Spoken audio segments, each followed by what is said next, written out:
The American Civil War was a conflict that split the United States apart into approximately two halves, one Northern Union and one Southern Confederacy of states, to do battle over the future of what the North American continent would look like. But it wasn't only Americans fighting in this conflict.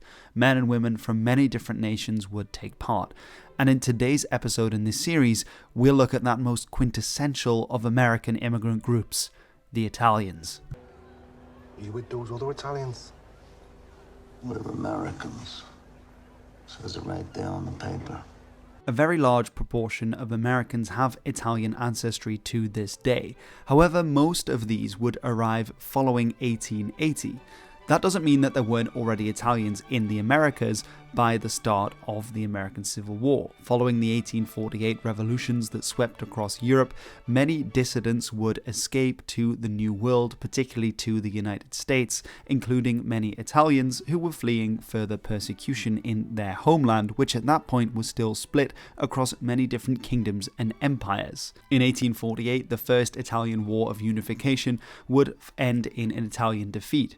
But around 10 years later, in 1859, the Second War would break out, and in 1860, Giuseppe Garibaldi would lead the expedition of the Thousand, resulting in 1861 with the unification of Italy.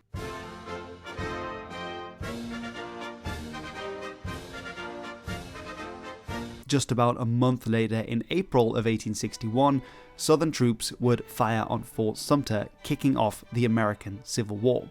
Many of those Italian officers who had served under Garibaldi wanted to go over and fight for the Union in North America, seeing it as a war of unification just like the one that they had just fought. However, this wasn't accepted by the Americans, as Valentino J. Belfiglio explains. Because many of the volunteers had military training and experience, they asked for officer rank. Union officials, however, were more interested in them as enlisted men, since few Italian soldiers spoke English well.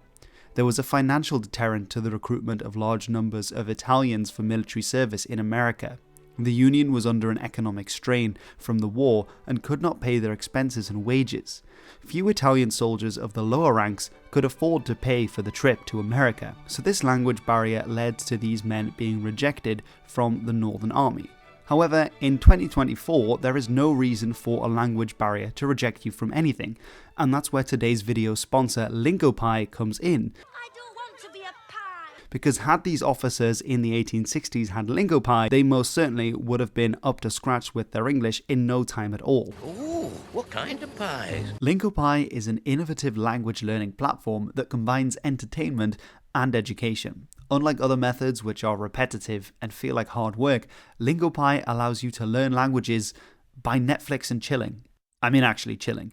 Instead of struggling through with subtitles in your target language or cheating with English ones, Lingopie allows you double subtitles, and every word is clickable to give you its meaning and extra grammatical information, meaning you can understand every word before you move on to the next scene. I was watching the critically acclaimed German TV show Dark and loving the gritty historical sci-fi vibe while improving my cases and syntax at the same time.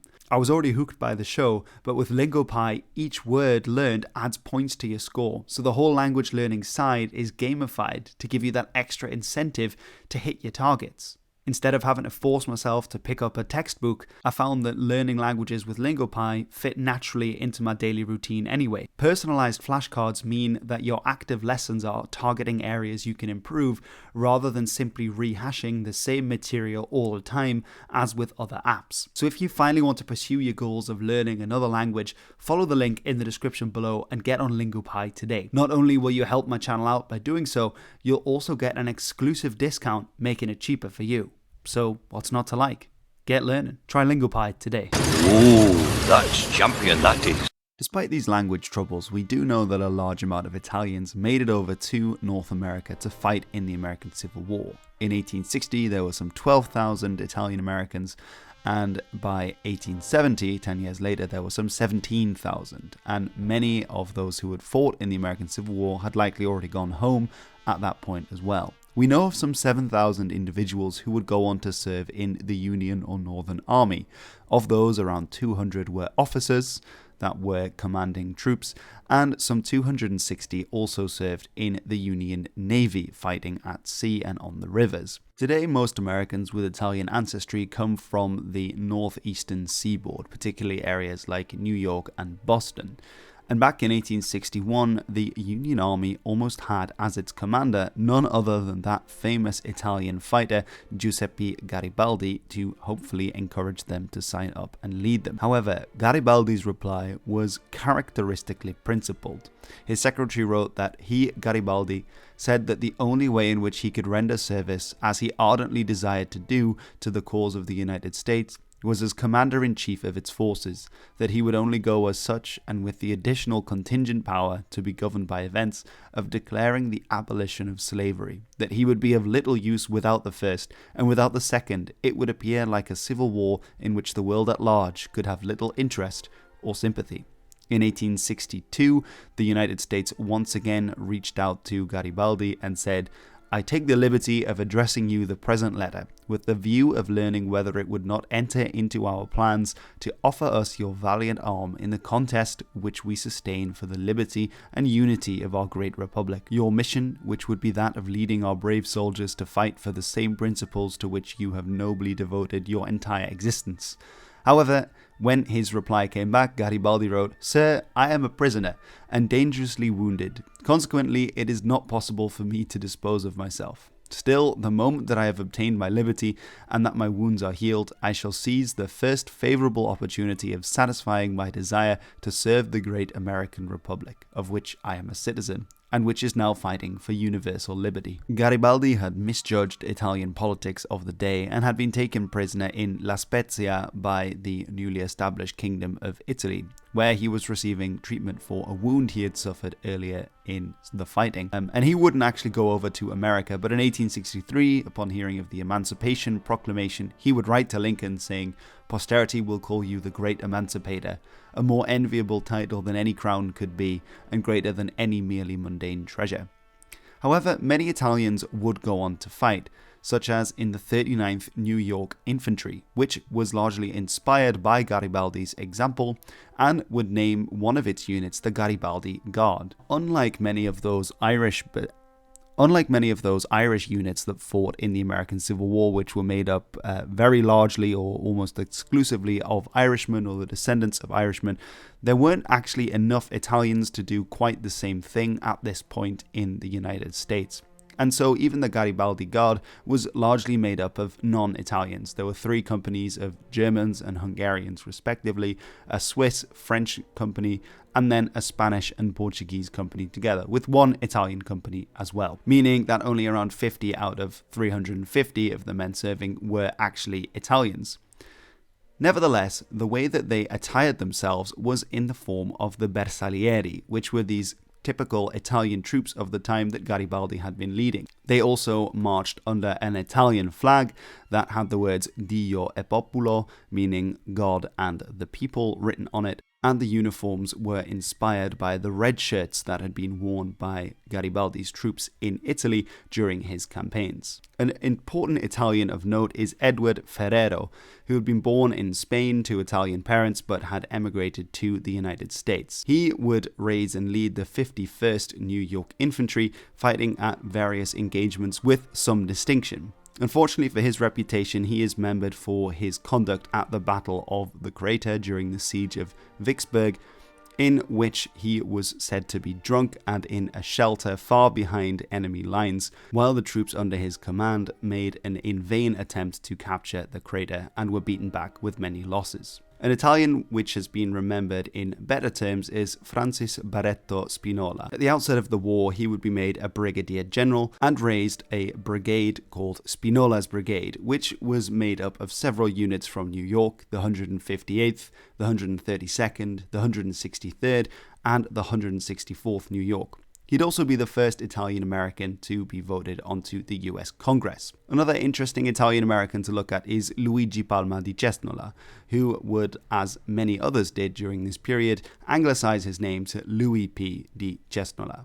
He was a cavalryman who had fought in various wars in Europe, including in the First War of Italian Unification, and then in British service in the Crimean War. he joined up with the 4th New York Cavalry Regiment, serving with distinction at the Battle of Aldie, despite being wounded and taken prisoner. But because of his valiance, he was awarded the Medal of Honor. So those are Italians fighting for the North, but were there any that fought for the South? Well, there definitely were, but as you can see with the areas in which Italians settled in the United States, many of them coming after the Civil War, this skewed quite heavily in favour of those large cities in the northeastern seaboard, with fewer coming to the south.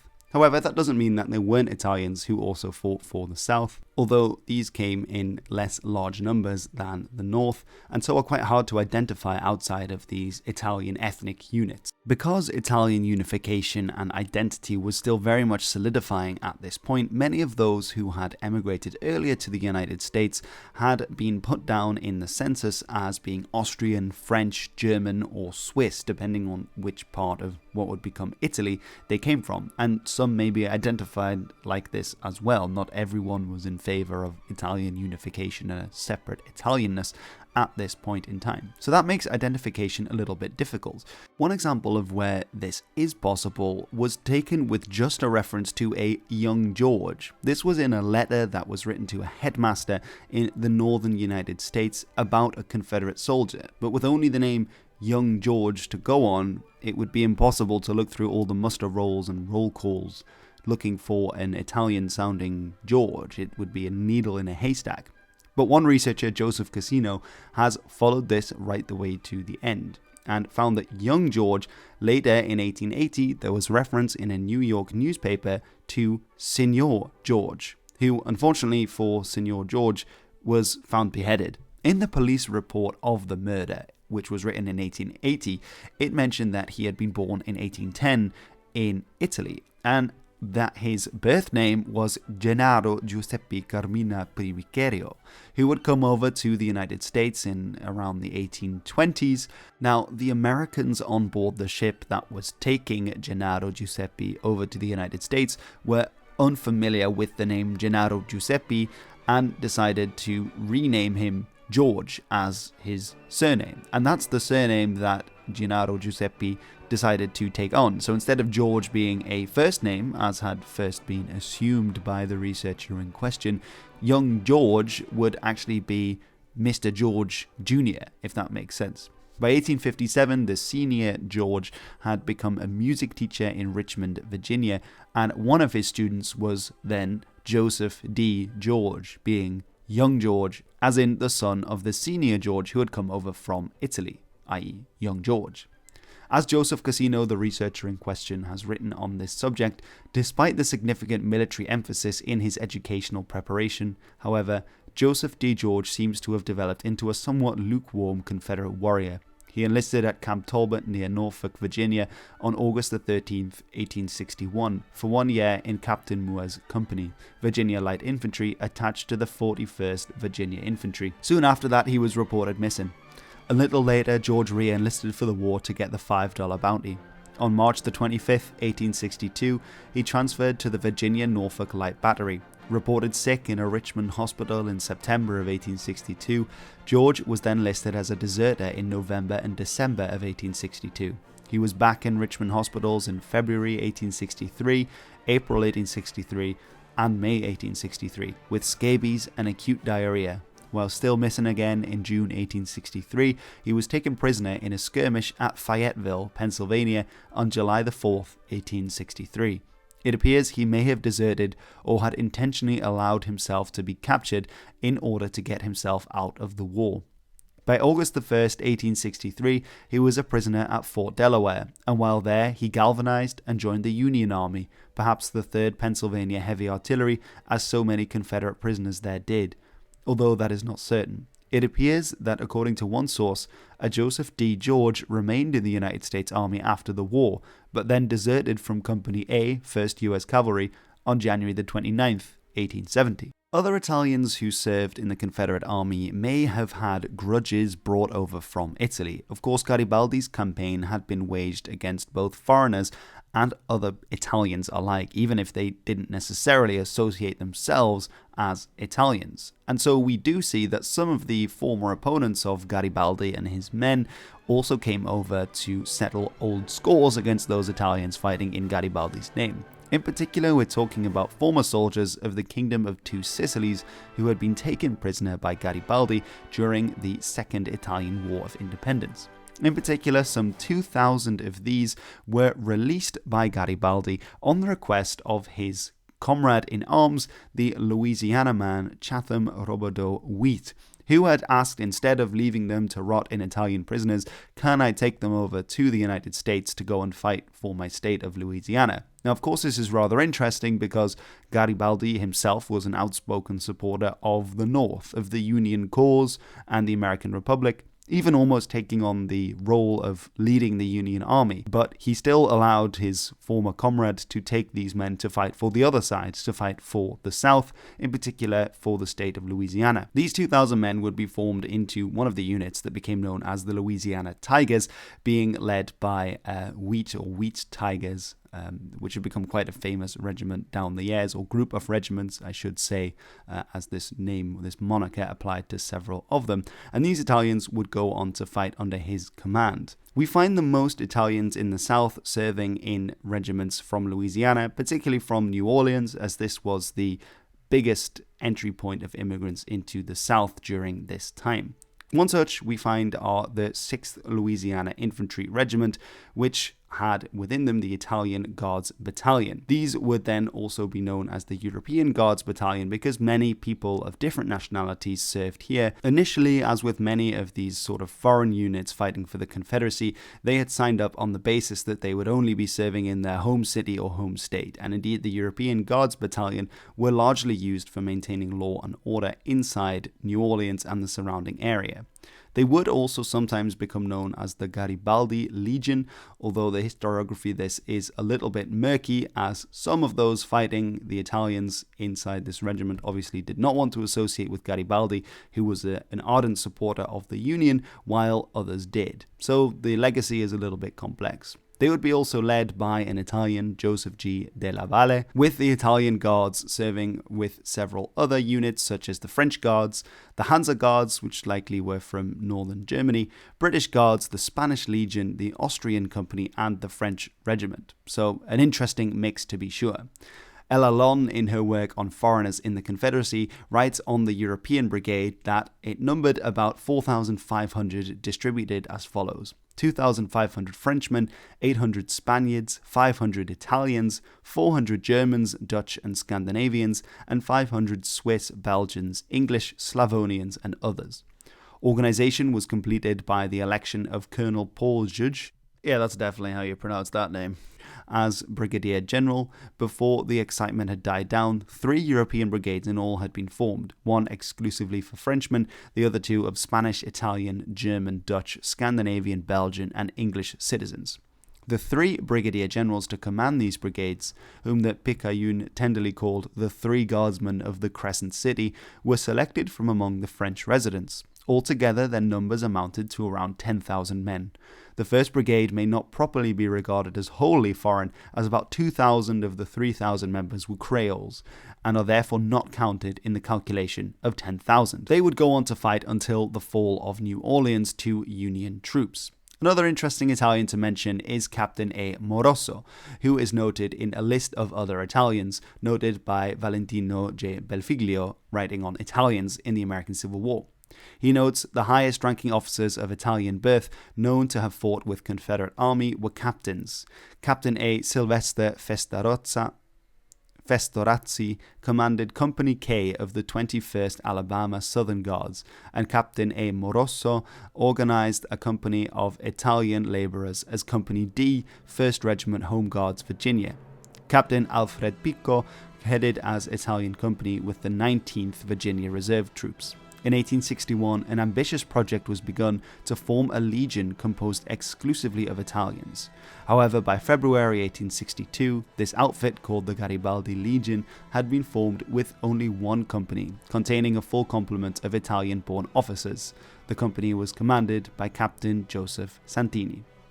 So we see that Garibaldi is quite an interesting figure when it comes to the American Civil War, because even in the South, there were certain units that were named after him, the Garibaldi Legion, as well as, of course, in the North. And both those in the South and the North who were in this Garibaldi unit took on the attire of the Bersaglieri.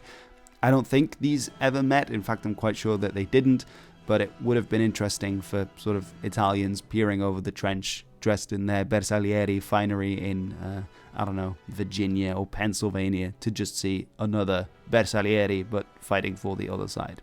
In any case, it is rather interesting because, as mentioned several times, Garibaldi was a strong supporter of the North, and yet he still remained this important figure that people wish to emulate even in the southern armies, those Italians that were fighting there. In 1865, indeed, Garibaldi noted when the Union victory was announced, "I have always considered from the beginning that the American question was one which concerned all humanity and the whole world. The principle of the emancipation of the slaves, applause to the North Americans, who showed themselves to be the instrument of Providence in carrying out that sublime idea." So that is the story of the Italians in the American Civil War. The last word to Valentino J. Belfiglio, whose article was incredibly helpful for researching this video. He writes, "The deeds of Brigadier General Luigi di Cesnola are especially noteworthy. Although born in Italy, he was deeply committed to the preservation of the American Union and fought bravely for the Northern victory. After the war, Di Cesnola became a leading American citizen. The roles played by Di Cesnola and other Italian volunteers in the American Civil War should be acknowledged in textbooks on American history, along with those of other European volunteers." Alright everyone, so that is my video on Italians and Italian Americans in the American Civil War. Did you know about their role already, that they fought on both sides in the Civil War, that several prominent Italian Americans in New York were so important in raising some early regiments? And did you know as well that Garibaldi had been offered the position to lead Union forces in the Civil War? I most certainly didn't know about that, so I thought that was quite interesting in researching this, that was the case. Remember to check out Lingopie, which is the sponsor of today's video. You can go and test it out. I would highly recommend it for learning languages, and it does help me out as well if you go out and check out sponsors, which means I can spend more time, invest more time into making these videos. Let me know in the comments as well, what would you like to see, any other nationalities you would like to see represented in this series on the American Civil War. I have a few ideas already, but I always love to see yours. And if you have any more interesting anecdotes, fun facts, and things that I missed, please do let me know as well. Alright everyone, thank you so much for watching. I have been Hilbert, and this has been The History. Arrivederci.